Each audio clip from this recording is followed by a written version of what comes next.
안녕하십니까. 도움 발표를 맡은 F반 박준수입니다. 그럼 지금부터 도움 발표를 시작하겠습니다. 네. 목차는 이 순서대로 진행하겠습니다. 웹과 브라우저의 시작으로 돔, 돔트리, 버추얼 돔, 그리고 버추얼 돔을 코드로 다시 한번 살펴보겠습니다. 네, 사진은 유럽의 입자 연구소입니다. 정말 어마어마하게 크죠? 웹은 이 유럽의 입자 연구소에서 인터넷을 이용해서 정보를 좀 더 쉽게 주고받기 위해 시작되었습니다.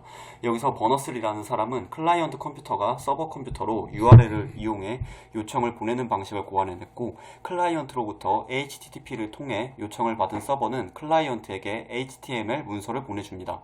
브라우저는 이때 이 문서를 시각화하여 우리에게 보여주는 프로그램입니다. 그리고 브라우저는 우리가 이 문서를 조작할 수 있게 해주는 기능도 제공합니다. 그럼 어떻게 브라우저가 이런 것들을 하는지 알아보겠습니다. 우리는 HTML을 주고받습니다. 이때 HTML을 해석하는 프로그램이 필요했기 때문에 브라우저가 생겨났습니다. 이를 메모장으로 비유해보면 HTML 문서가 메모장이라는 프로그램에 들어가면 그냥 문자들의 나열일 뿐 의미가 없지만, 브라우저에 들어가면 브라우저는 해석을 해서 돔트리를 만듦으로써 새로운 기능을 만들어냅니다. 왼쪽이 우리가 알고 있는 HTML이고 오른쪽이 브라우저가 HTML을 해석하여 만든 돔트리입니다. 즉 돔은 HTML을 해석해낸 결과물입니다. 그렇다면 브라우저는 왜 굳이 HTML을 해석해야 했고 또 돔으로 만들 필요가 있었을까요? 그것은 우리가 웹의 요소들을 좀 더 편하게 찾고 수정하고 삭제하고 생성하는, 즉 조작하기 위함입니다. 돔이 뭐길래 우리가 돔을 이용해서 HTML의 요소들을 조작할 수 있는 걸까요? 이 사진은 간단한 HTML과 자바스크립트 코드입니다. 우리는 오른쪽에 저 코드들을 이용해 HTML의 요소들을 조작해 왔습니다. 그리고 저 도큐먼트와 텍스트 컨텐츠가 돔입니다. 즉 우리는 이미 알게 모르게 돔을 적극적으로 사용해 왔던 것입니다. 여기서 한 번 더 짚고 넘어가고 싶은 사실은 이 도큐먼트와 텍스트 컨텐츠는 자바스크립트의 요소가 아닌 돔이라는 점입니다. 자바스크립트를 한국어라고 비유하면 브라우저와 구글 앱 스크립트 그리고 노드.js는 각각 변호사, 의사, 회계사라고 보시면 되는데, 이는 자바스크립트가 돌아가는 곳으로 호스트 환경이라 부릅니다. 즉 각각의 자바스크립트가 돌아가는 호스트 환경들이 다 달라 같은 한국어를 쓰지만 서로 통하지 않는 단어들이 있는 것입니다. 브라우저라는 호스트 환경에서만 존재하는 객체들은 돔과 봄이 있고, 따라서 구글 앱스 스크립트와 노드.js에는 돔과 봄의 객체들은 존재하지 않습니다. 그래서 사진에 돔과 봄이 X쳐져 있는 것이고요. 그리고 이 셋 다 자바스크립트의 기본 객체들을 가지게 되는데, 오브젝트와 어레이 같은 것이 그것들이고 이를 자바스크립트 코어라고 합니다. 노드.js에서 돔이 없다는 것을 확인하는 간단한 방법이 있는데, VS 코드에서 JS 파일을 만들어 단독으로 VS 코드 내에서 console.log 도큐먼트를 노드.js로 실행시키는 것입니다. 결과는 사진과 같이 도큐먼트를 찾을 수 없다고 나옵니다. 이로써 알 수 있는 것은 도큐먼트라는 객체가 자바스크립트 코어의 요소가 아니라 브라우저에서 제공하는 요소, 즉 돔이라는 점입니다. 이제 이 돔을 비유를 들어 설명해 보겠습니다. 서버가 보내주는 HTML 코드를 설계도라 하고 브라우저는 공장, 돔은 이 공장에서 나오는 제품입니다. 다시 말하면 이 텍스트로만 나열된 설계도를 브라우저라는 공장으로 보내주면 브라우저가 해석, 즉 파싱을 해서 돔이라는 제품을 만들어냅니다. 방금의 HTML 코드를 브라우저가 파싱하면 오른쪽과 같은 트리 구조가 만들어지게 됩니다. 돔은 이 트리 전체를 말합니다. 여기서 이 요소들 하나하나를 노드라고 부릅니다. 그리고 우리가 자바스크립트로 웹페이지의 요소들을 제어할 수 있는 건 이 요소들 하나하나가 다 API이기 때문입니다. 도큐먼트는 돔트리 최상단의 도큐먼트를 의미합니다. 도큐먼트에는 getElementById라는 기능이 있는데, 이건 돔 내에서 주어진 id를 가져온 것이며, 이제 이렇게 가져온 title이라는 id에 h1 태그가 가지고 있는 기능인 텍스트 컨텐트를 사용해서 내부의 텍스트를 바꿀 수 있습니다. 이것은 또한 우리가 지도 API에 특정 규칙을 지켜 요청하면 그에 맞게 지정된 지도로 응답하는 그 API와 같습니다. getElementById의 괄호 안에 HTML에 id 값을 넣어주면 그 id 값에 돔 요소를 반환시키고, 반환받은 그 돔 요소의 API 기능을 이용해서 HTML을 변환시킬 수 있게 되는 겁니다. 이제 이런 도움 요소들이 어떻게 부모-자식 관계를 형성하는지 알아보겠습니다. 이 트리는 동트리는 아니고 각 요소가 어떤 범주에 속하는지 나타내는 상속도입니다. 여기서 H1이 속한 HTML 헤딩 엘리먼트는 HTML 엘리먼트로부터 상속받고 HTML 엘리먼트는 엘리먼트는 노드는 이벤트 타겟으로 차례차례 상속받는데 상속이기 때문에 저 밑에 모든 것들이 다 이벤트 타겟의 범주에 속한다고 볼 수 있습니다. 이제 우측 상단의 코드를 보면 저 get element by id는 도큐먼트의 고유 기능입니다. 따라서 다른 H1이나 LI에서는 사용할 수 없습니다. 반면 텍스트 컨텐트는 노드의 기능입니다. 따라서 텍스트 컨텐트는 그 밑에 모든 자식 요소에서 사용할 수 있습니다. 그리고 모두를 묶는 이벤트 타겟의 뜻은 어떤 이벤트들의 대상이 된다는 것인데 클릭이나 드래그, 키보드 입력, 요소 로드 등의 이벤트를 말합니다. 버튼을 누르면 알림창이 뜨는 자바스크립트 코드로 예를 들면 add event listener는 어떤 이벤트가 발생하면 어떤 일을 수행하라고 특정 요소에 등록을 해주는 기능입니다.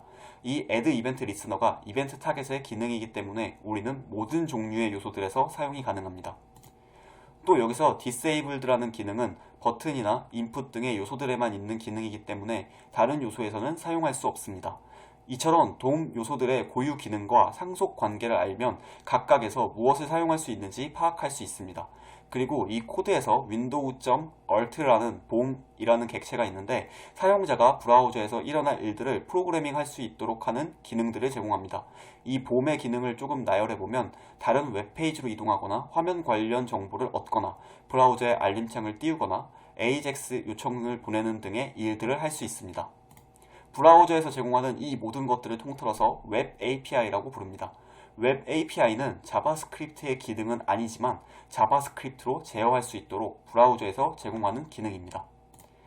이 발표는 돔의 개념에 대해서 알아보는 걸 중점으로 했기 때문에 돔의 종류와 또 돔의 다양한 기능들에 대해서는 제가 링크 하나를 추천드리는 것으로 정리하겠습니다. 구글 검색창에 포이마 웹 돔을 한국어로 치시면은 이 링크를 들어가실 수 있을 겁니다. 이 링크에 돔에 대한 다양한 종류들이 많기 때문에 한번 들어가 보는 것을 추천드립니다. 이제 다시 돔을 정리해보면 문서 객체 모델, 도큐먼트 오브젝트 모델은 HTML 문서에 접근하기 위한 일종의 인터페이스입니다. 이들은 웹페이지를 스크립트 또는 프로그래밍 언어들을 이용해 조작될 수 있게 연결시켜주는 역할을 담당합니다. 이 객체 모델은 문서 내의 모든 요소를 정의하고 각각의 요소에 접근하는 방법을 API로 제공합니다. 돔은 브라우저가 자바스크립트를 이용해 웹페이지를 조작할 수 있도록 제공해주는 요소일 뿐입니다. 우리가 자바스크립트를 이용해 웹페이지를 조작하는 것은 엄밀히 말하면 원본 HTML 문서를 조작하는 것이 아니라 돔을 조작함으로써 HTML을 조작하는 것입니다. 그럼 이제는 더 나아가서 버추얼 돔에 대해서 설명하겠습니다. 우선 버추얼 돔이 왜 나오게 되었는지 이해하려면 브라우저 렌더링 과정을 알아야 하기 때문에 브라우저 렌더링 과정을 간략하게 흐름만 알아보겠습니다. 첫 번째로 개발자가 작성한 HTML을 브라우저가 전달받으면 브라우저의 렌더 엔진이 이를 파싱하고 돔 노드로 이루어진 트리를 생성합니다.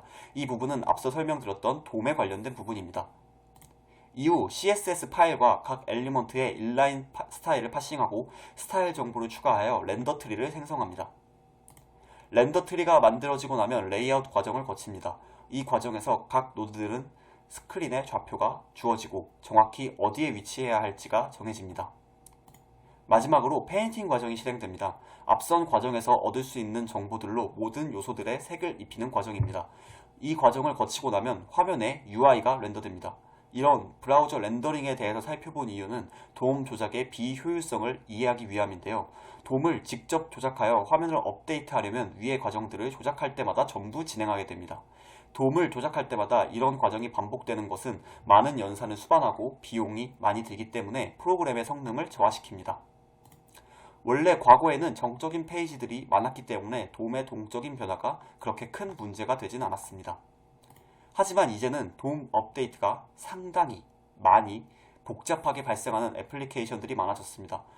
문제는 예를 들면 여기서 좋아요를 누르거나 담아둔 장바구니 목록에서 상품을 하나 삭제하거나 어딘가에 댓글을 남기면 불필요하게 전체 노드들이 처음부터 다시 그려진다는 것입니다.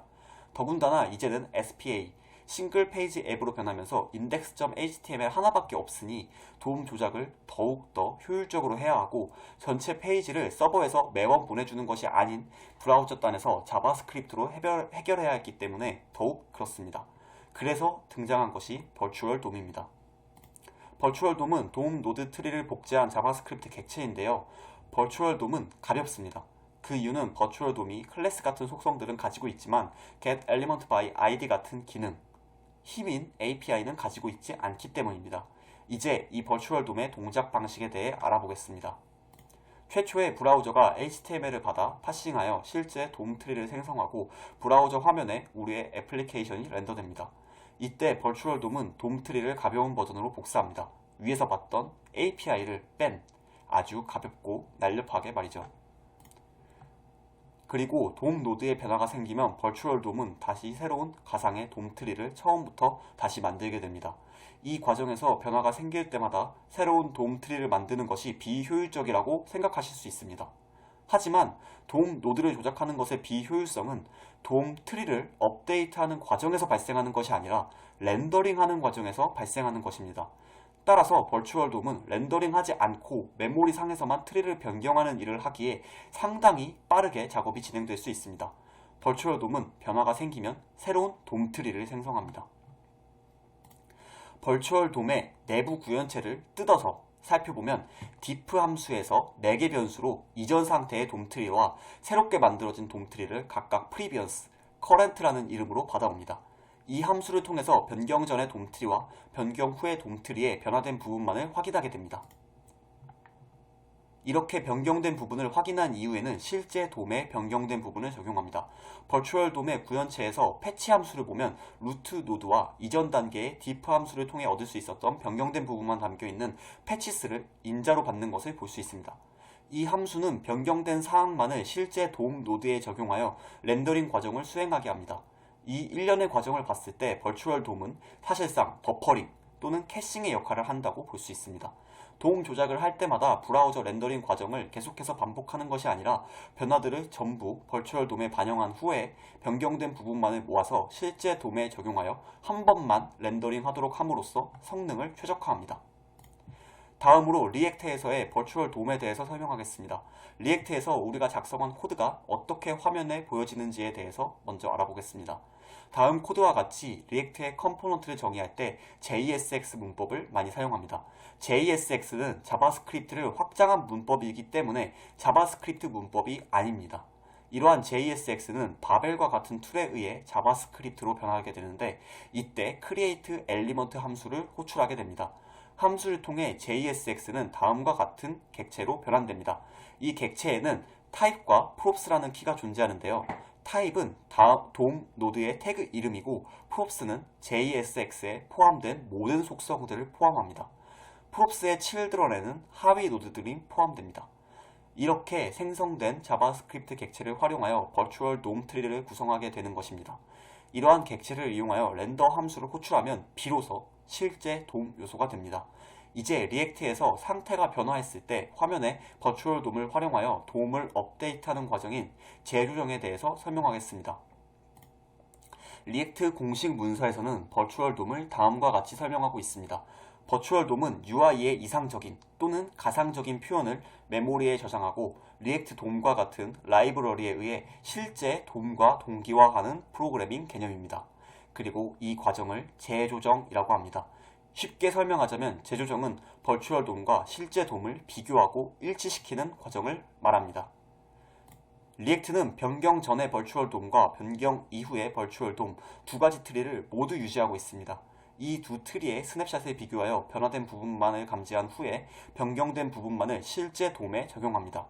이 비교하는 과정에서 디핑 알고리즘이 사용됩니다. 디핑 알고리즘에 대해서 간략하게 설명하겠습니다. 발표 초반에 JSX가 자바스크립트 객체로 변환된 결과에서 타입이라는 키값을 갖는다고 했습니다.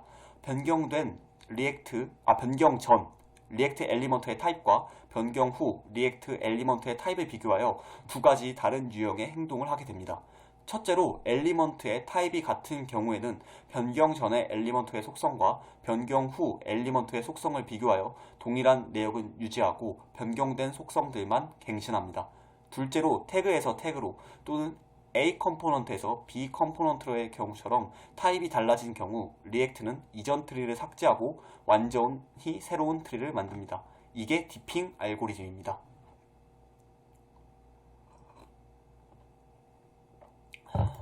그리고 여러분들은 개발을 하면서 이런 경고 메시지를 봤던 경험이 있을 것입니다.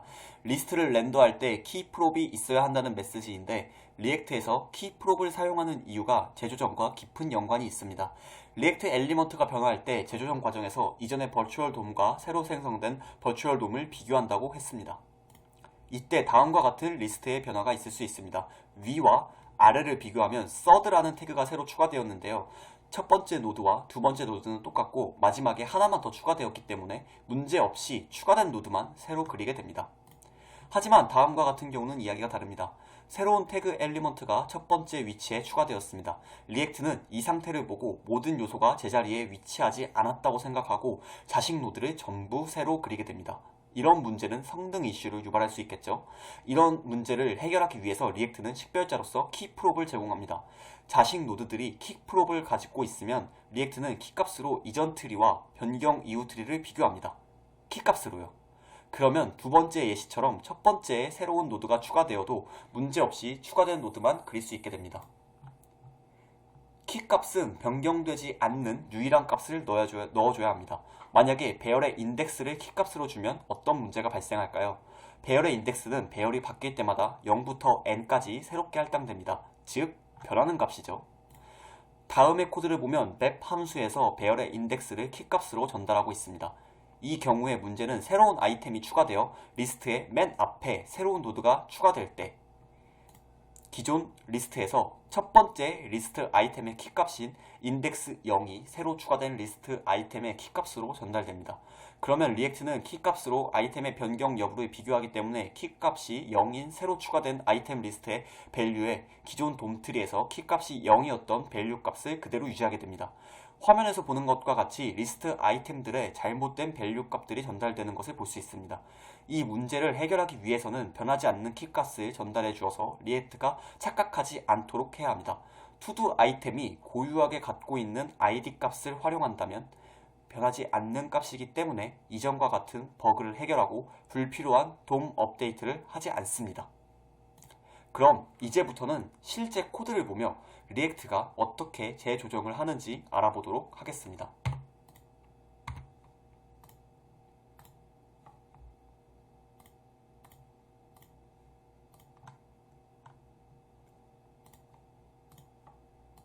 네, 코드를 보시면 app.js에서 useState를 통해 showParagraph라는 스테이트가 변화하는 것을 볼 수가 있습니다. 여기서 setShowParagraph는 토글 파라그래프 핸들러 안에 있고 버튼의 on클릭에는 토글 파라그래프 핸들러가 바인딩 되어 있습니다. 따라서 버튼을 누를 때마다 show paragraph가 변화하여 p 태그 내부의 텍스트가 버튼에 의해 보였다, 안 보였다 하게 됩니다. 그럼 이제 크롬의 개발자 도구의 요소를 보면서 렌더링을 보도록 하겠습니다. 네, 요소창을 보면 이렇게 토글을 눌렀을 때 p 태그만 포커싱 되는 것을 볼 수 있는데 이는 p 태그만 리렌더링이 되었다는 뜻입니다. 반면에 콘솔로 가서 앱 함수 내의 콘솔 로그를 보도록 하겠습니다. 네, 이렇게 보시면은 누를 때마다 콘솔 로그가 찍히는 것을 확인할 수 있습니다. p 태그와는 상관없이 앱 함수 내의 콘솔 로그가 계속 실행되는 것을 보실 수가 있는 거죠.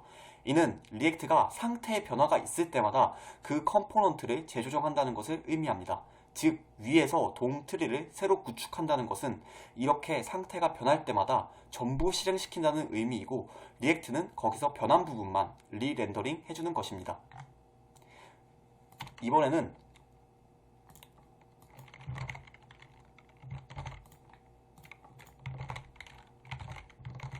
이 데모 아웃풋이라는 컴포넌트를 굳이 연동해서 한 번 더 확인해 보겠습니다. 데모 아웃풋은 컴포넌트 내에 콘솔 로그가 있고요. 또 사막 연산자가 있는데 프롭스로 받은 값에 따라 p 태그는 계속 있지만 텍스트를 보여주거나 아니면 빈 문자열로 안 보여주게 설계했습니다. 이 데모 아웃풋은 app.js의 자식 컴포넌트로 들어가 있고요. 이제 크롬의 개발자 도구에서 요소를 보시면은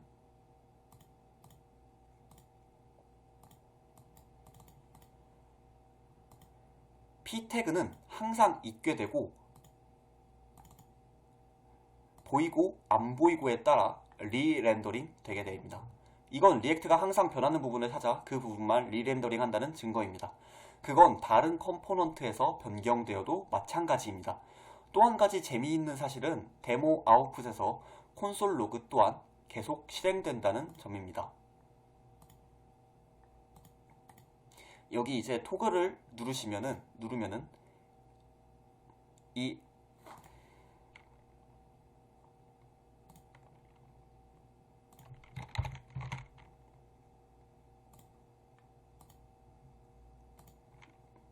네, 여기 보시면은 지금 데모 아웃풋 러닝이 톡을 누를 때마다 작동하는 게 보이시죠? 데모 아웃풋에 프롭스로 전달받아진 상태가 계속 변하니까 그 컴포넌트 내부에 콘솔 로그가 실행되는 것은 우리가 계속 봐왔던 버추얼 돔의 재조정 작동 방식에 합당합니다. app.js에서 프롭으로 전달받아진 상태가 계속 변하니까요. 네, 그럼 만약 프롭스로 항상 폴스 값을 주면 어떻게 될까요? 과연 리렌더링을 하고 콘솔 로그도 찍힐까요?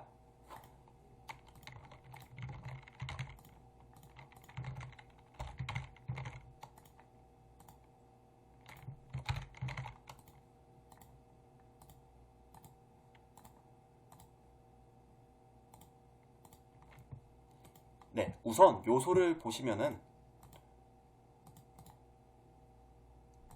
토글을 누를 때마다 포커싱 되는 부분이 전혀 없습니다. 어쩌면 당연한 게 우리가 볼 때도 변화되는 부분이 전혀 없기 때문입니다. 여기 보시면은 지금 볼스를 그냥 주고 있죠. 그래서 데모 아웃풋에서는 항상 볼스기 때문에 사막 연산자에서 항상 빈 문자 열리고 그래서 변하는 게 없습니다. 아예 나오지 않아요. 그래서 포커싱도 되지 않죠, 요소에. 하지만 콘솔을 보면 앱도 데모도 버튼 로그도 계속 콘솔 로그가 찍힌 것을 볼 수 있습니다. 왜 그렇게 되냐면은 우리는 상태 값을 사용하지 않았을 뿐이지 상태의 변경은 계속 이루어지기 때문입니다. 이렇게 앱 함수는 상태가 변경되었기 때문에 재조정되고 부모 컴포넌트가 재조정되면 자식 컴포넌트는 부모 컴포넌트의 일부분이기 때문에 재조정됩니다. 컴포넌트는 함수이고 함수가 실행되면서 다른 함수를 호출하기 때문입니다. 따라서 프롭스의 값이 변하는 건 여기서 상관이 없습니다. 그저 부모 컴포넌트가 바뀌면 자식 또한 바뀝니다. 이것이 위에서 계속해서 봐왔던 리액트 버추얼 돔 트리의 재조정 과정입니다. 이상으로 발표를 마치겠습니다. 들어주셔서 감사합니다.